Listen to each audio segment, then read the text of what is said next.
Hey everybody, it's Joric. Welcome back. I hope you're doing well wherever you are in the world.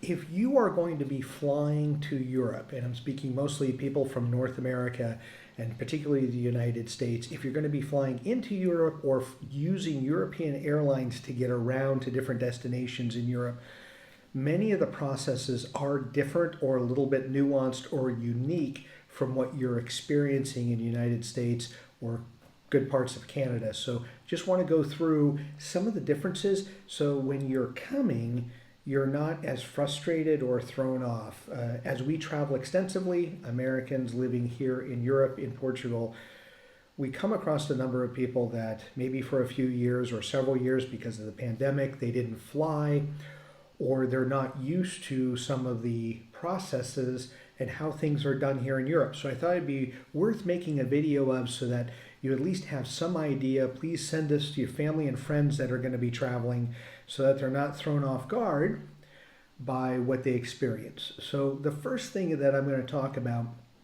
is ticketing. So this is again specifically when you're traveling throughout Europe on airlines. Often you will be charged for overhead baggage. Many times in the United States, particularly, you can get like a backpack or a purse, something that goes under the seat, and you're allowed like one carry-on to go above you. That is pretty standard and common without having to pay extra for that.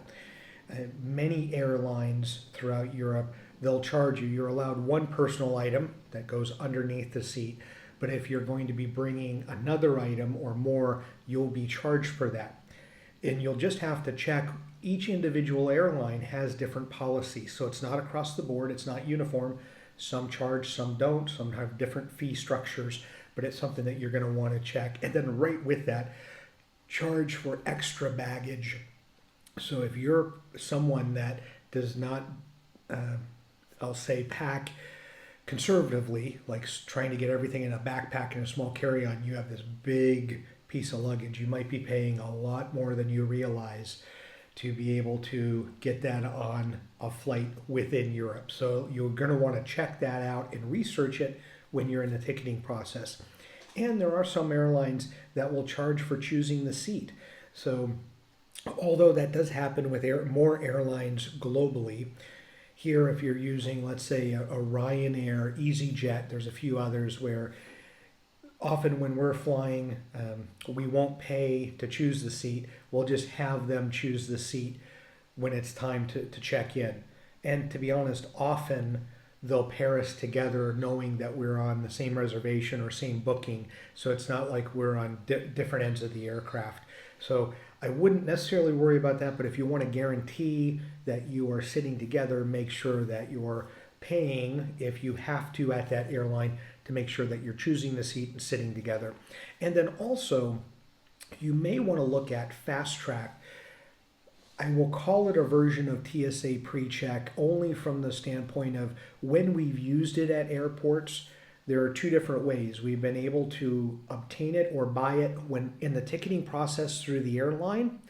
Sometimes we've said no, but we've decided to go to a Fast Track kiosk at an airport and buy the Fast Track right at the airport before we enter security. Depending on where you're flying, how tight your connection times are, things like that, Fast Track may or may not make sense for you, but it is something that we do from time to time, especially if we know an airport is notorious for long security lines or if there's backups. When you're flying in and around Europe, oftentimes there will be strikes at airports, the summertime especially. Some of the airport departments, security being one, they may be on strike, so they have a skeleton crew dealing with security checks through baggage, and that's something that, or through the initial luggage security phase. And as they're checking boarding passes, maybe they have 3 or 4 people doing that. But during a strike, they may only have one, so then it just takes longer to get through that initial security line. So if we know that, we try to get Fast Track just in case, and it helps expedite because even with the Fast Track, there's not as many people in line. It's sometimes as low as 8 or 9 euros to buy it per ticket, so it may be worth it from a time standpoint to buy that. Sometimes yes, sometimes no. And then the Big thing I want to talk about is often, I will say almost always, it's rare examples in the US, but you're going from gate to gate. So you board the plane through the jetway, enter the plane, fly to the destination, you get off the plane, you're on the jet bridge, you get it, you're in the terminal. In Europe, that's not the case. And I will say, often when you're flying into Europe, you left a gate in the United States or Canada, but when you land, it's a toss-up. I would say half the time we landed and we left the airplane at the gate. Sometimes we are out on the tarmac, and many airports don't have enough room for gates. So then you disembark, you get on a bus, and the bus shuttles you into where you go through passport control and things like that.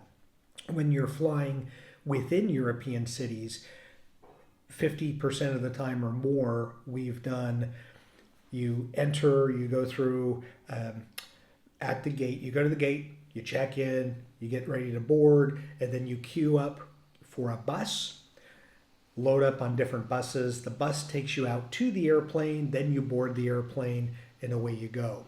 And something that I want to make sure that you're aware of, because this is something that will happen on your flights around Europe, is often they will have you enter either the front or back of the plane. So there's two ways to board the plane to try to get people on board faster. And either your ticket will tell you front door or back door to enter, or as the gate representative is getting everyone in the right lines to queue up to go through the boarding, the initial passport check or boarding pass check, they'll say, oftentimes, let's say it's rows 1 to 15 board from the front, 15 up, board from the back. That can change depending on airline and obviously size of the plane. But it should be an expectation that you're going to be using buses to get to and from the aircraft as opposed to a gate. So if you have something like a disability, if you have, let's say, elderly people that have a hard time getting around, kids, you're going to definitely want to try to talk to the gate representative before they open the boarding process, so that way you can be one of the first people onto the bus, or as they're loading you into the aircraft, you can get assistance to be able to get on and then off the aircraft. So those are things that it's rare that you get a gate-to-gate flight here in Europe. It's often not the case, but it's nothing wrong with it. It's just something that's a little different than what you're used to. So again, boarding from the back and the front of the plane, it's something cool. A long time ago, decades ago, that was a more common practice when there weren't a lot of gates in North American cities and airports. You got both the front and the back. And then let's talk about while you're on the planes. This can be all over the map, but let's get into food and drink. All flights have something, so all airlines have something, but I'd say half of them charge for even water. Let's say you want to get water or coffee. Many airlines will have some sort of stipend. So you're going to want to get maybe some water, some snacks, a sandwich or something before you board the plane. It's highly encouraged, I would say, that you do that as opposed to having to pay for it on the plane, because you usually end up having to pay more for it on the airplane. Also, don't assume that the plane will be serving water without having to pay for it.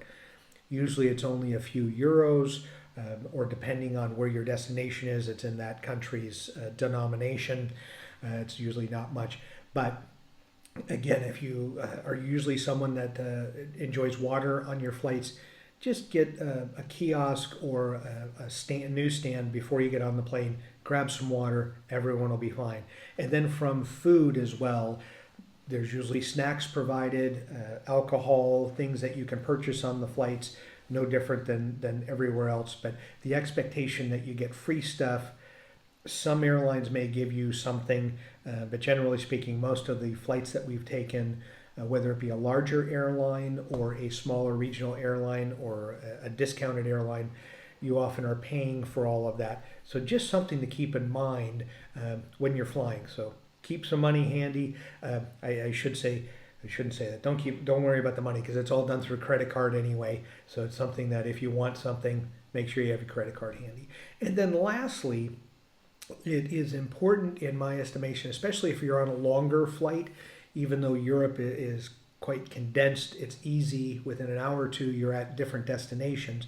But if you have a longer flight, it's worth it to have your phone or your iPad, laptop set up with either music or download some movies. 50% of the time there's no Wi-Fi on any of the flights, and then the other half there you might have some Wi-Fi. It just depends on airlines. We use TAP Portugal sometimes.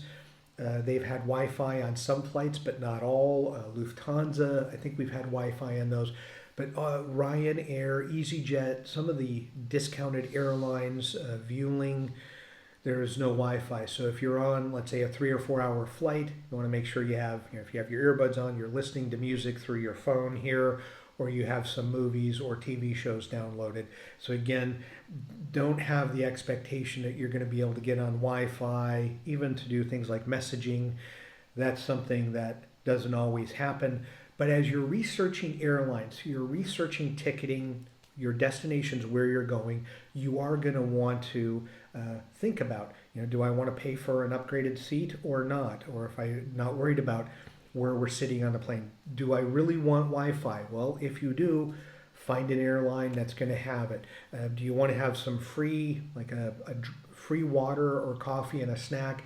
Look for airlines that have that. So you will be able to find them. It's just a different price point on where you want to go. But this is unique. It's mostly boarding the planes and leaving the planes through buses. That's thrown off more people than we know. That for whatever reason that can irk people that don't know about that. So I just wanted to make sure I made this video so that if people find the video, they know this is the process and some of the nuances between flying in North America and the US and flying around Europe. Hope you enjoyed the video. As always, thank you so much and enjoy your travels.